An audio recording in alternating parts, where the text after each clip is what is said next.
இப்ப பெருமாளுக்கு 3 அசைன்மெண்ட் இருக்கு.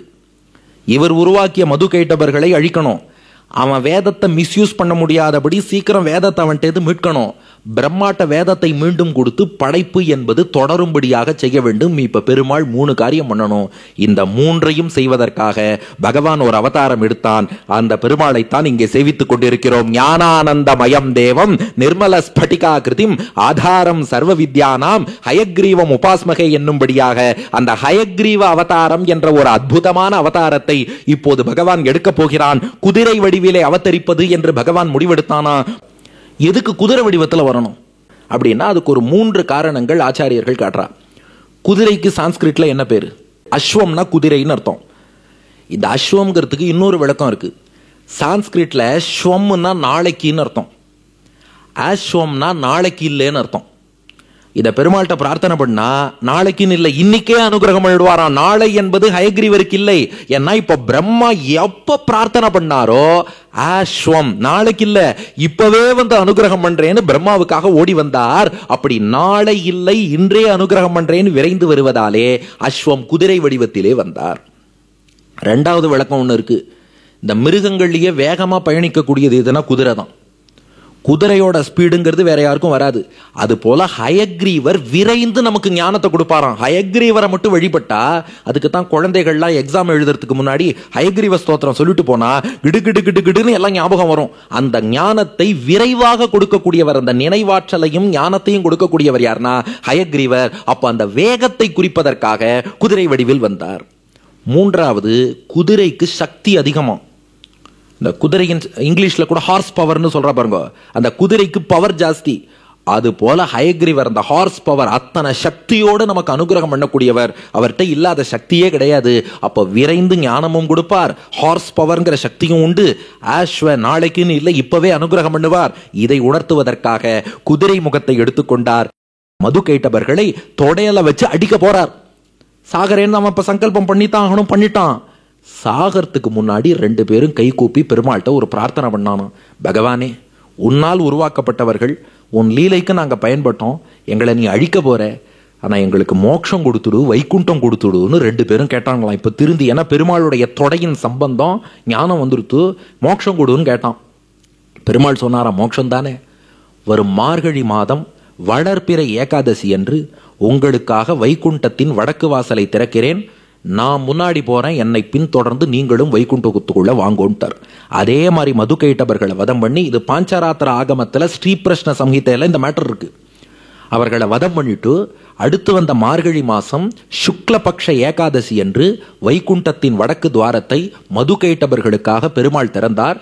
ஹயக்ரீவர் முன்னாடி போனார், ஹயக்ரீவரை பின்தொடர்ந்து மதுகைட்டபர்களும் சென்றார்கள். அந்த நாள் தான் வைகுண்ட ஏகாதசி. அதனாலதான் இன்னைக்கு எல்லா கோவில்லையும் வடக்க ஒரு துவாரம் இருக்கு பாருங்க, பரமபத வாசல்னு இருக்கும். அந்த துவாரத்தை திறப்பா, அந்த வாசல் வழியா முதல்ல பெருமாள் வருவார். பெருமாளை பின்தொடர்ந்து அடியார்கள் வந்து பெருமாளை சேவிப்பா.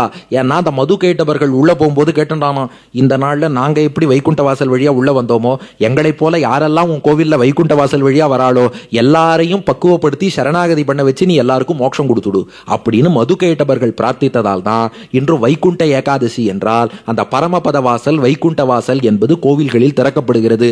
அதுக்கு வித்திட்டவரே ஹயக்ரீவர் தான். அது நிறைய பேருக்கு தெரியாது. ஹயக்ரீவரால தான் வைகுண்ட ஏகாதசி நமக்கு. அதனால அந்த வைகுண்ட வாசலை திறந்து கொடுத்தவர் ஹயக்ரீவர். ஹயக்ரீவர் நேரா புறப்பட்டு சத்தியலோகத்துக்கு வருகிறார். தன்னுடைய இடது மடியிலே வித்யாலட்சுமியை அமர்த்திக் கொள்கிறார். வித்யாலட்சுமியோடு இப்போ பிரம்மாவுக்கு சேவை சாய்ச்சாராம். இது எப்படிங்கிறத ஹயக்ரீவ ஸ்ரக்தரால அடியனுடைய பிராச்சாரிய நாசுகவி வில்லூர் சுவாமி வர்ணிக்கிறார். பிரம்மாவுக்கு மட்டுமில்ல, நமக்கும் இப்ப திருக்கல்யாண கோலம், ஹயக்ரீவ திருக்கல்யாணம். தாயார் வித்யாலட்சுமி, பெருமாள் ஹயக்ரீவர், 2 பேருக்கும் திருக்கல்யாணம். அங்கே கிருத்வா கிருஷாங்கீம், தாயாரை தன் இடது மடியிலே அமர்த்துகிறார்.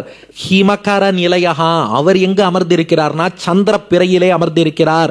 சங்க கிளிப்தாபிஷேகம், ஏன் இடது மடியில தாயார் அமர்த்தினார்னா, இடது மேல் திருக்கரத்துல சங்கு வச்சுட்டு இருக்காரு இல்லையா, அந்த சங்கால மகாலட்சுமிக்கு பெருமாள் திருமஞ்சனம் பண்றாராம். அப்படியே அந்த ஹயக்ரீவரை சேவிச்சு பாருங்க, சங்கு நேரா மகாலட்சுமியின் தலைக்கு மேல இருக்கும்.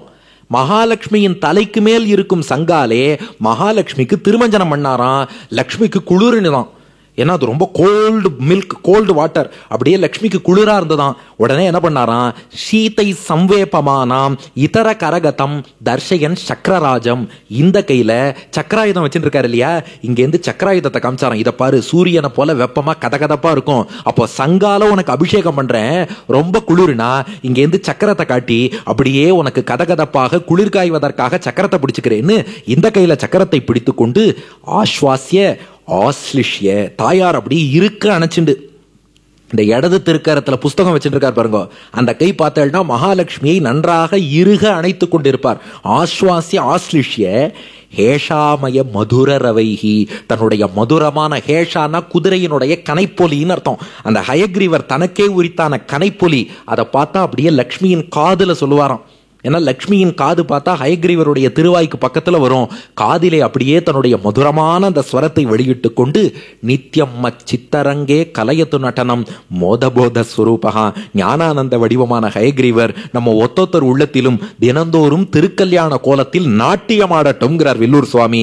ஆக இப்படி லக்ஷ்மியை தன் இடது மடியிலே அமர்த்தி கொண்டு சங்காலை அவளுக்கு திருமஜனம் பண்ணி சக்கரத்தாலே கதகதப்பை அளித்து அத்தோடு தன்னுடைய மதுரமான வார்த்தையை அவளுடைய காதிலே கொடுத்து பிராட்டியோடு விளங்கக்கூடிய ஹயக்ரீவர் பிரம்மாவுக்கு காட்சி தர பிரம்மா சேவிச்சு ஹயக்ரீவரை ஸ்துதி செய்தாராம். அடியனுடைய ஸ்ரீபாஷ்யாதி ஆச்சாரியன் டாக்டர் ஸ்ரீ கருணாகராச்சார் சுவாமி ஹயக்ரீவ மங்கலம் பாடியிருக்கார்.